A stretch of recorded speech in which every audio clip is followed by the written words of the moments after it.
if you're new here, say hello in the comments or chat so that I can welcome you. Excited to be here.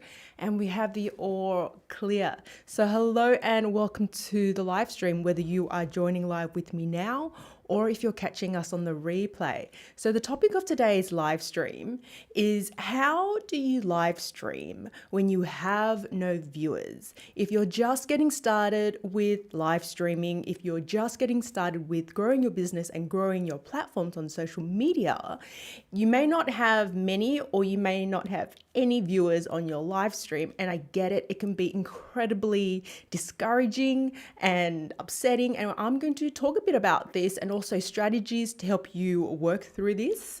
And so let's get started. So for those of you who don't know me, my name is Sara Nguyen, and I help coaches, consultants, and creative pros build their business using video with ease. And I live stream a lot about live streaming. Make sure that you check out the links in the description because I'll go back and put all of the timestamps as well as any resources that I mention in this video. So let's get right into it. When it comes to live streaming, this is the biggest mistake that I see lots of people who are new to live streaming make.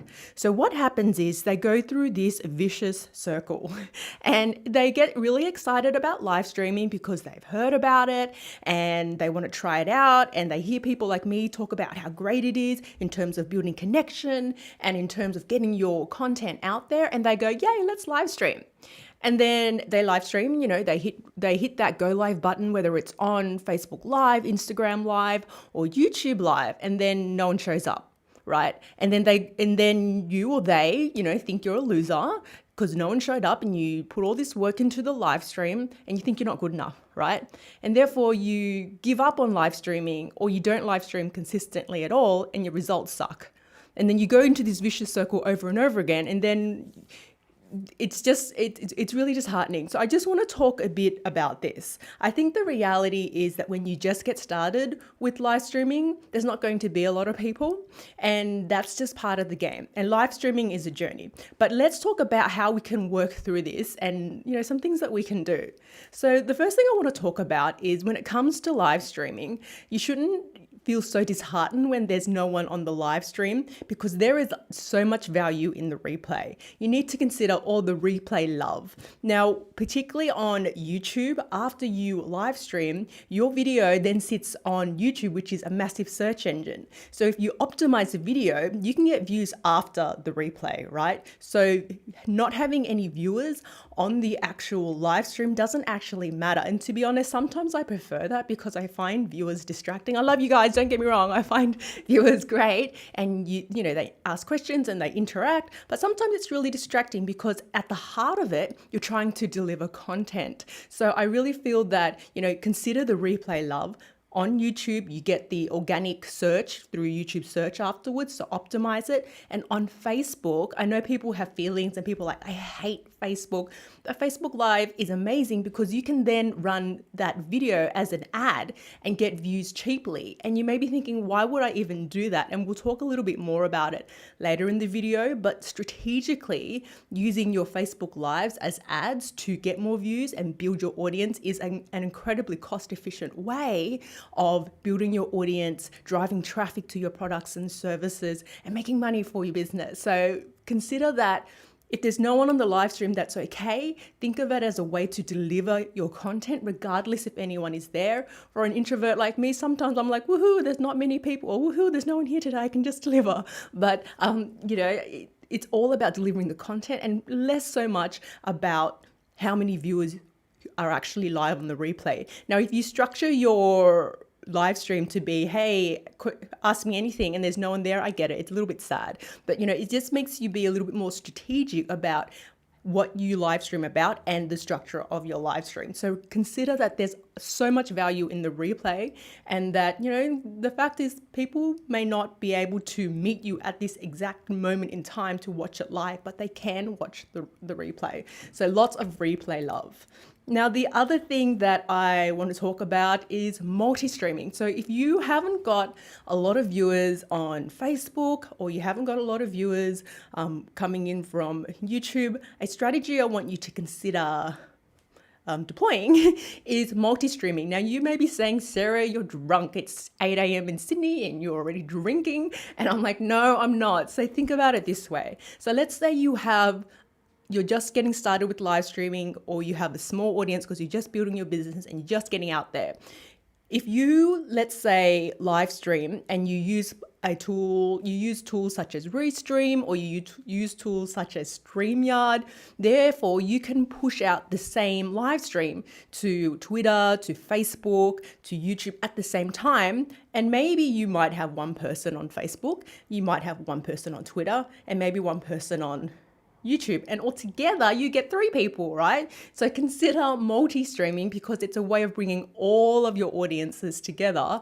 And that way, although they're not interacting with each other, they can interact with you. And tools like StreamYard and Restream make it easy so that you can have the chat all in one place. So consider multi-streaming if you're not getting any or many people on the live stream and you want more engagement. And it's not hard to do. It's literally switching another button in the system. You don't actually have to do anything. You're delivering the content anyway, so you may as well press another button so that it can go live to another platform. So multi-streaming, if you're not getting any viewers, consider multi-streaming so that you can push it out to more platforms.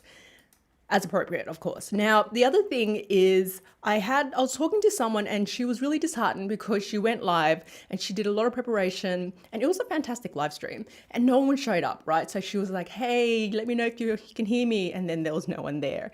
And she was really upset. And then I said to her, did you create an event for it? Did you let people know that you were going to go live, or did you just press go live and then, hope for the best? And she was like, well, I kind of was a bit afraid. So I just hit go live and I didn't tell anyone. I'm like, well, that's why they didn't know. That's why there was no one there. You have an audience. Why didn't you create an event on your Facebook page? Why didn't you create, a promotion for it so that people would know in advance that you are live streaming? So that will give them a little bit of time if they want to make it, if they're interested in joining you, to actually be there. So create events, whether that is actually creating a Facebook event and then you can paste the link to the live stream, or you can, simply create promotional graphics such as, social media posts to say, hey, I'm going live next week. Here's what we're talking about. So creating events so that people know in advance that your live stream is coming up is a way to get more people onto the live stream. And it's a really easy thing to do.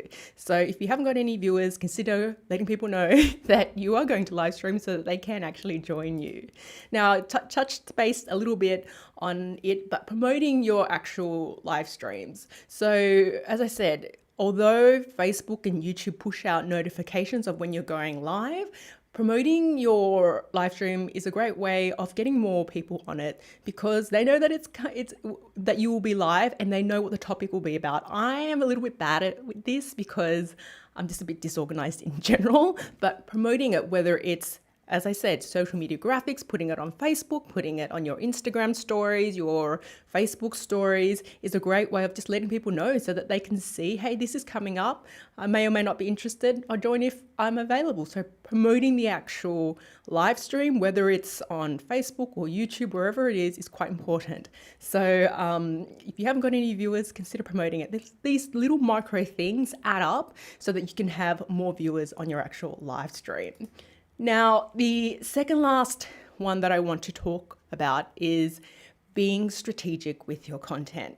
I think there's this misconception with live streams because it is live, and people really haven't quite, not everyone, but people really haven't quite understood that you can use your live stream content really strategically, particularly if you're on Facebook Live, right? You can use those live streams to build your audiences, run ads, and then convert them, from cold to warm audiences and start selling to your warm audiences, which convert cheap, a lot more cost effectively. They're cheaper than selling directly to cold audiences. And live stream video, live stream content is the cheapest of all of the Facebook ad offerings at the moment. And will be probably for a little while. So if you're strategic with your live stream content, not having anyone actually on the live stream doesn't actually matter. What's more important is that you deliver your content so that you have this piece of video, this video that you can then use for Facebook ads, building audiences, retargeting, and growing your business. So it's really important that you think of live streams more strategically and not just this throwaway thing like most people do, where it's like, oh, everyone's doing it, so I'll just go live and we'll see who shows up and I'll answer whatever question I want to answer. No, it's about finding content that people want to know the answers to. It's about content that builds demand and desire for your actual products and services. It really is a play to help grow your business. So think of live streams more strategically, and that will help you feel a little bit better when there's no one actually on the actual live stream. Now, I touched on it, but consider a paid strategy. And people go, I don't want to pay for Facebook ads, but I absolutely love organic traffic. I love the traffic that I get from Google for free. I love the traffic that I get from YouTube, but it's also a slow burn, right? And that's just the fact of the matter. That's just how organic traffic works. It's great once you get it going. It takes a while, but it's also slow. If you want to really grow your business quickly, ads is the way to go. And if you're using live streams as a way of creating content, it's a really cost-effective way. I've started testing it out and I'm literally blown away. You can get views for like cents per view, and the conversion on that blowing my actual mind. So consider that if you're live streaming and you're a business, if you have products and services to sell, that on the back end of that is your products and services. So having people on the actual live stream, having people watch it is a nice to have, but it's actually not necessary at all. So hopefully that will make you feel a little bit better about it all. So those are my strategies for what to do when you've got no viewers on your live stream. In summary, it doesn't really matter, because if you're using live streaming strategically to grow your business, you'll see that it's a way of creating content, and you'll see that it's a way that you can get your message out there so that you can leverage the post activity, whether that is, optimizing for search or pushing some ads to it so that you can actually build audiences and convert those audiences. So that basically is my little tips on what to do when you've got no viewers on your live stream. Oh, hey, Pete Johns, good to see you there. He says, great topic. Personally, I like talking to myself, less arguments. Pete, I like talking to myself as well. I give myself the best advice. And Pete also says, love it, Sarah. Having a plan is super important. Nothing worse than the awkward dead air. And I'm all for live streams being in the moment and people, showing personality. And this, I think that I have awkward moments all the time because I'm just an awkward person. But I think that comes back to being strategic with your live streams is incredibly important. So definitely love that. And how's our films? Am I still using the iPhone as a webcam?